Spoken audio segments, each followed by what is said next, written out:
की कहानी जिसे सुनने मात्र से ही सभी पाप समाप्त हो जाते हैं। आइए सुनते हैं। एक राजा था। वह सुबह जल्दी उठकर वैशाख के महीने में गंगा जी में नहाता था और कहता था कि मेरे से पहले कोई भी गंगा जी में नहीं नहाएगा। एक बंदरिया थी जो रोज राजा से पहले नहा लेती और पीछे राजा नहाने जाता था। जब राजा ने पानी हिलता हुआ और बिखरा हुआ देखा तो उसने पहरा बिठा दिया। सिपाहियों ने कहा दिया कि मुझसे पहले कोई भी नहीं नहा पाएगा।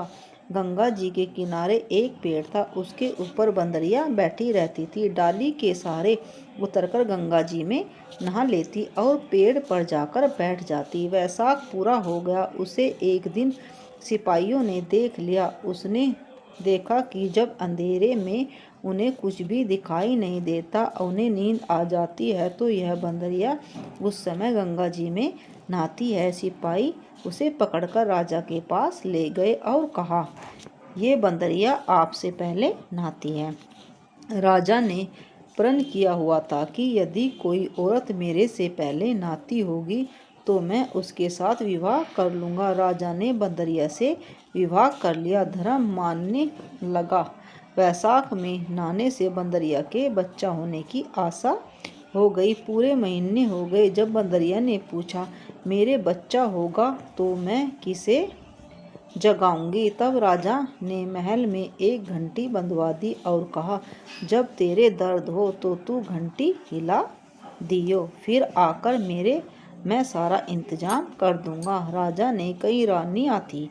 उन्होंने उस बंदरिया से पूछा, ये घंटी किसने बांधी है? तब वह बंदरिया बोली, राजा ने बांधी है। मेरे बच्चा होगा तब मैं बुलवाऊंगी। एक रानी ने कहा, जरा बजा कर दिखा कि राजा आएंगे या नहीं।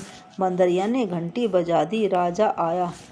जब पूछा घंटी क्यों बजाई, तब बंदरिया बोली, रानी ने कहा था। बंदरिया के बच्चा होने लगा तो उसने घंटी बजवाई, पर राजा नहीं आए। फिर रानी ने बंदरिया ने पूछा रानी से कि मैं बच्चा कैसे पैदा करूं। तब रानी ने कहा, आंखों पर पट्टी बांध ले, ओखली में सिर दे दे। फिर बंदरिया के वैशाख नहाने के पुण्य से और अति सुंदर उसके एक लड़का हुआ। होते ही रानी ने राजा को नहीं दिया और दासी को दे दिया और कहा, इस बंदरिया के बच्चे को नदी में बहा दे और बंदरिया के पास आटा के और खून में लपेट कर रख दे। राजा ने आकर पूछा, क्या बच्चा हुआ? तब रानी ने कहा, बच्चा नहीं हुआ, ये ईंट पत्थर हुए हैं। फिर राजा ने संतोष कर लिया कि रानी के बच्चा नहीं होता, इसलिए इसके भी क्यों होगा।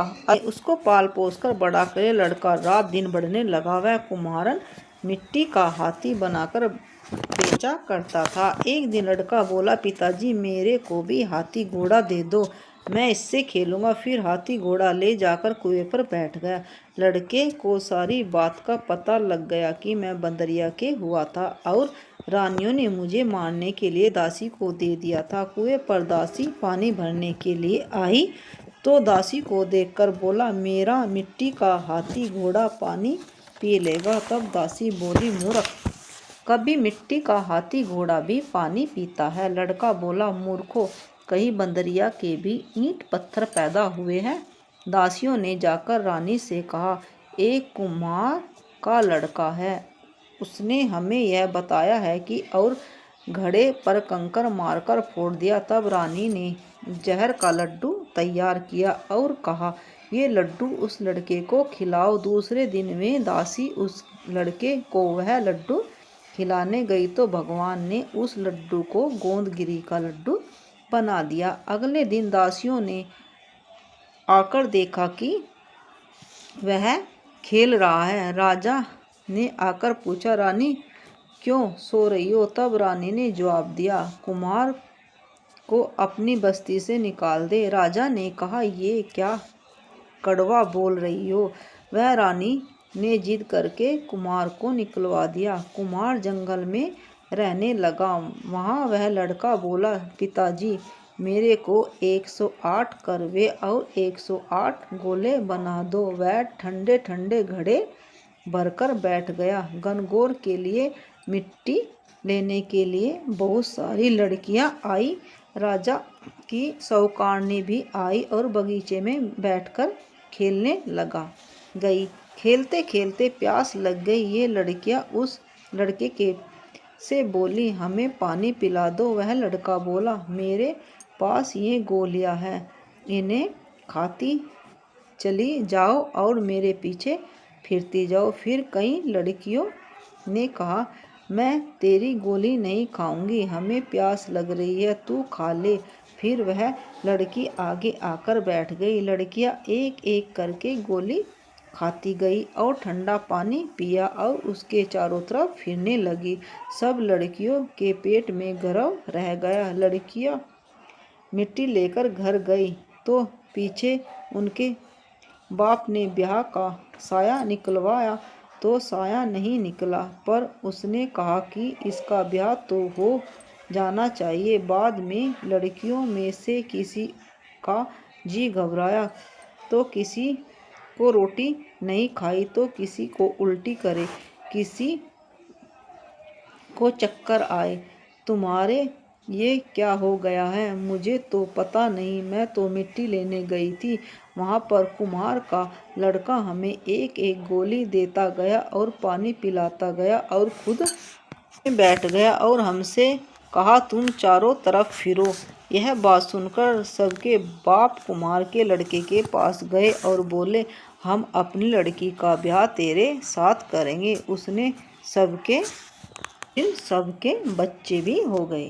108 कमरे बनवा दे। सब बहुओं के लिए सभी कमरे बनवा दिए। फिर लड़के ने कहा, पिताजी, हम सारे नगर में दावत का बुलावा देंगे। आपकी इतनी बहुएं आई है और इतने पोते पोतियां हुए हैं। कुमार ने कहा, जिमा दो। तब सारी नगरी और राजा रानियों को बुलवाया भेज दिया। सब कोई जीमने आए और राजा का परिवार सेना सहित खुद आया। लड़के ने कहा, बंदरिया को क्यों नहीं लाए? राजा ने कहा, बंदरिया को भी बुला लेते हैं। राजा ने बंदरिया को बुलाने के लिए रथ पालकी सजाकर भिजवा दी। वहाँ वह सारी सभा के बीच सोने की चौकी पर सुंदर गद्दी बिछवा दी। फिर बंदरिया आई और गद्दी के ऊपर बैठा दिया। 108 बहू से कह दिया, ये बंदरिया मेरी जन्म की माँ है। और सब कोई सोने की मोहर देकर गोद में पोता दे जाओ।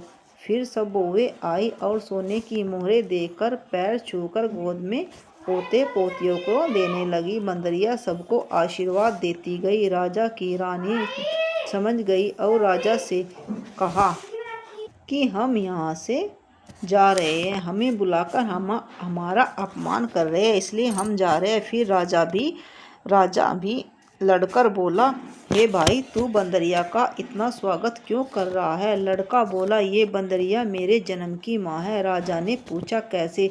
लड़का बोला, मैं बंदरिया से पैदा हुआ था। तुम्हारी रानी ने मुझे दासियों को दे दिया और कहा कि इसे नदी में बहा दो, लेकिन दासी ने मुझे नदी में नहीं बहाया, उसने मुझे खड्डे में रख दिया और कुमारन ने मुझे पाल पोस कर बड़ा कर दिया।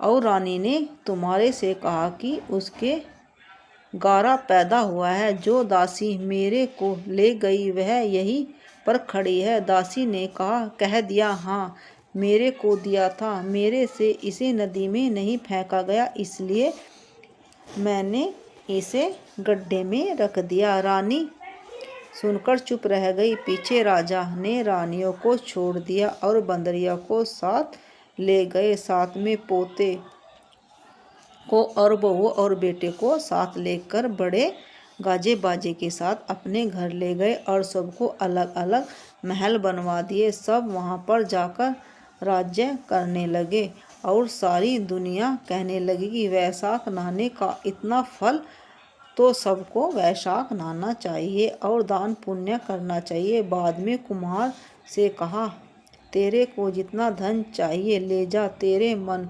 चाहा तो मेरे घर में आकर रह ले, तू बहुत बड़ा उपकारी है। फिर उसका बहू सारा धन दे दिया। बंदरिया वैशाख नहाई तो राजा जी का राज्य पाया और 108 पोते पोतियाँ। हे भगवान, जैसे बंदरिया को सुख संपत्ति दी है वैसे ही सबको देना। जो कोई इस कहानी को कहता है और सुनता है, भगवान की कृपा से उसकी सभी मनोकामना पूर्ण होती है। मित्रों, अगर वीडियो पसंद आई हो तो लाइक और सब्सक्राइब अवश्य कर देना।